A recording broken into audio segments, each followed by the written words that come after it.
तो लवलेश sir, buzzing stock में पहला नाम है रेलटेल का। कंपनी को एक ऑर्डर मिला है बिहार एजुकेशन प्रोजेक्ट से और ये ऑर्डर है 210 करोड़ रुपए का। इस ऑर्डर के बाद शेयर 5-6% ऊपर कामकाज कर रहा है। क्या किया जाए? नहीं, वही बात हो जाएगी सुमित जी। ऑर्डर मिला है और वो काफी कुछ न्यूज स्टॉक में रिफ्लेक्ट हो चुकी है। देखिए, इस ऑर्डर मिला, न्यूज आए, स्टॉक 360 355 ये ऑलमोस्ट 405 आ गया है।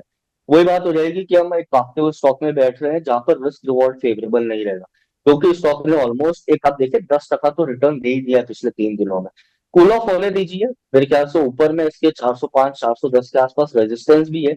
मुझे लगता है अगर रिटेल में फ्रेश बाइंग करनी है तो नीचे 370 से 375 का जोन ऐसा है जहां पर अच्छी बाइंग हमको देखने को मिल सकती है, एक्टिव बन जाता है। पर फिलहाल के लेवल पे तो मैं इसको अवॉइड करूंगा। नीचे 375 से 372 के आसपास आप इसमें बाय कर सकते हो। उस केस में स्टॉप लॉस 360 का है।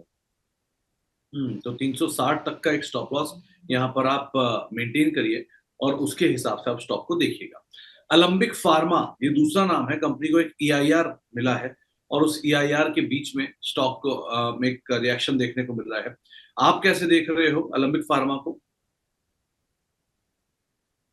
देखिए, काफी अच्छा है। मतलब न्यूज आई है स्टॉक में, हो सकता है एक इवेंट प्ले हो।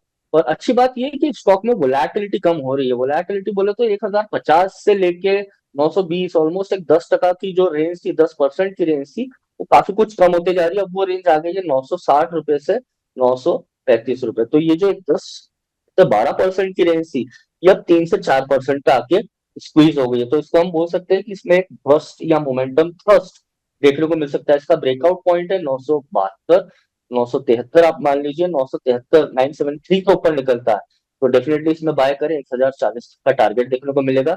935 रुपए का स्टॉप लॉस है। इनफैक्ट यहाँ पर प्रमोटर्स की तरफ से भी कुछ हद तक बाय होता हुआ दिखाई पड़ रहा है। हाल फिलहाल में ग्रुप एंटिटीज में प्रमोटर बाय कर रहे हैं, तो इस पर भी आप अदरवाइज नजर रखिएगा। एक डीसीएक्स सिस्टम कंपनी ने करार किया है तमिलनाडु सरकार के साथ एक जेवी के तहत, जहां पे ये हुजूर में मैन्युफैक्चरिंग इकाई लगाने वाले हैं। सो इसको आप कैसे देख रहे हो? आज यहाँ पर भी कुछ मूव तो है। बिल्कुल मूव है। और आप इसकी वॉल्यूम देखिए, मेरे ख्याल से इसमें जो वॉल्यूम पार्टिसिपेशन हुआ है वो काफी हिस्टोरिक लेवल पे है। मेरे ख्याल से ऐसे 3 ही बार हुआ है। जब आईपीओ आया था, उसके बाद 2024 में जब ऑल टाइम हाई पर ये स्टॉक गया था 460 के ऊपर, और अभी पिछले कुछ दिनों का। अच्छी बात ये कि जो वॉल्यूम का एक इतना बड़ा पार्टिसिपेशन आया, ये lower end of the range है। मतलब ये नीचे वो स्तर है 260 255 के, जहां पर से स्टॉक ने हमेशा एक बुलिश मोमेंटम दिया है। अच्छा है स्टॉक। मुझे लगता है कि आज तो चल गया है काफी कुछ। जो उसने डेली गेन्स थे और थोड़ी सी उसमें गिरावट है, ऑब्वियसली इवेंट और न्यूज का एक वो देखने को मिल रहा है। और 260 से 265 के आसपास डेफिनेटली डीसीएक्स सिस्टम अच्छा है। मुझे लगता है कि ऊपर में 305 से 310 के लेवल देखने को मिलेंगे। स्टॉप लॉस इसमें 240 का रहेगा, पर बाय इसको उसी रेंज में करे तो ज्यादा अच्छा ओके। एक बारी एचएल और देखिए। एचएल को भी लेकर एक ट्रिगर आता हुआ दिखाई पड़ा, इसके दफ्तर इसमें भी हलचल देखने को मिल रही है। कंपनी इसको आईएफ के प्रपोजल्स यानी made in India Rafale jet जो है 2 लाख करोड़ रुपए के आसपास के इसके ऑर्डर्स आए हैं और ये एक स्टॉक में रिएक्शन भी है। यहाँ क्या करें?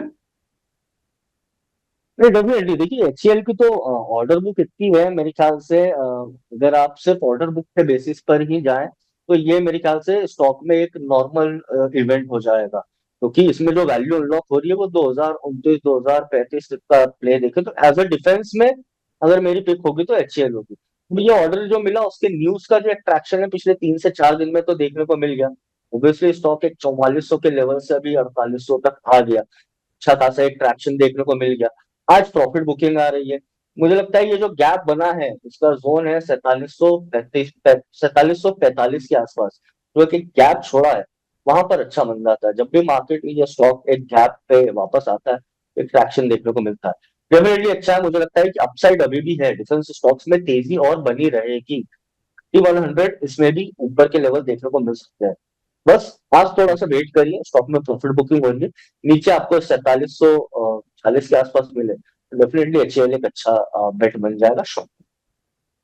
ओके, तो एचएल एक बढ़िया कैंडिडेट, इनफैक्ट डिफेंस का सबसे बेहतरीन कैंडिडेट के तौर पर अगर आप देखेंगे तो ये नाम भी आपको शुमार होता हुआ दिखाई पड़ेगा। इसके अलावा कुछ और शेयरों की बात करें जहां पर न्यूज फ्लोज हैं, तो उसमें एक नाम आता है डॉक्टर रेड्डी, पहले आरसीएफ का, जहां पे कंपनी ने ऑपरेशन शुरू किया है इनके कार्बन डाइऑक्साइड प्लांट को लेकर ट्रॉम्बे में। तो अभी इसमें बात हो भी रही थी। शर्मा सर, अगर कोई नई पोजीशन लेना चाहता है तो कहाँ लिया जाए?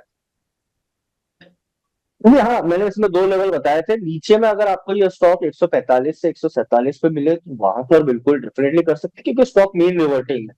इसमें इतना हमको मोमेंटम देखने को नहीं मिलता है। ट्रेंड भले कंटिन्यू करेगा पर मीन रिवर्टिंग होता है। एक रेंज बनाकर चलता है स्टॉक। तो नीचे 145 से 147 का लेवल है। ऊपर में अगर आप शॉर्ट टर्म ट्रेडर है तो 166 का मैंने लेवल बनाया। उसके ऊपर अगर ये सस्टेन करता हुआ दिखता है, डेफिनेटली इसमें बाइंग पोजीशन बन सकती है 185 की। ओके। इसके अलावा कुछ और नामों में एक नाम आता है डॉक्टर रेड्डीज का भी। यहाँ पर इनको एक ईआईआर मिला है।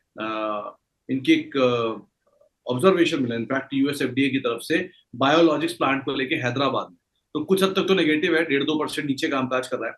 कैसे देखा जाए इसको? जी देखिए, नेगेटिव इम्पैक्ट आज देखने को मिल सकता है, पर स्टॉक बहुत अच्छा है मेरे ख्याल से। स्टॉक में जो ओवरऑल रेंज है पिछले कुछ सालों की, मैं शॉर्ट टर्म इसमें बता दूं, एक इन्वर्टेड एंड शोल्डर का ब्रेकआउट है। आप इस स्टॉक को अभी या 1290 तक के भी अगर मिले तो डेफिनेटली बाय करें। स्टॉक में मुझे लगता है कि ऊपर 1370 तक के लेवल एज पर पैटर्न तो काफी ऊपर के टारगेट आ जाते हैं, 1420।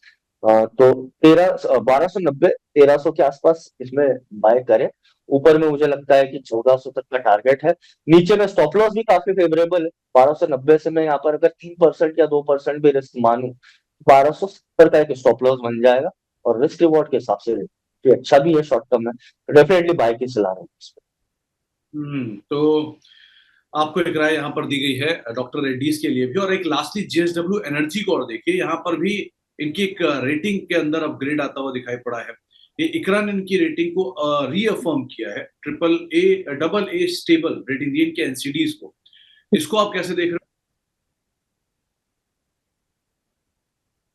हाँ नहीं, डेफिनेटली जेएसडब्ल्यू एनर्जी हमने अभी थोड़ी देर पहले भी बात करी। मुझे लगता है कि जेएसडब्ल्यू एनर्जी में अपसाइड ट्रैक्शन है। 545 के ऊपर एक अच्छा ब्रेकआउट भी है, तो 545 के ऊपर अगर जेएसडब्ल्यू एनर्जी आपको देखने को मिलता है तो मुझे लगता है 640 तक की तेजी देखने को मिलेगी। 545 का अगर ब्रेकआउट होता है तो 530 का स्टॉप लॉस लगाकर बाय कर सकते तो एक राय आपको जेएसडब्ल्यू एनर्जी के संदर्भ में दी गई है। सारे वो स्टॉक हैं जहां पे खबरें हैं, ट्रिगर हैं, हलचल है, जिनके दम पर आज कुछ मूव देखने को मिल रहा है। तो बजिंग स्टॉक को ही समेटते हैं।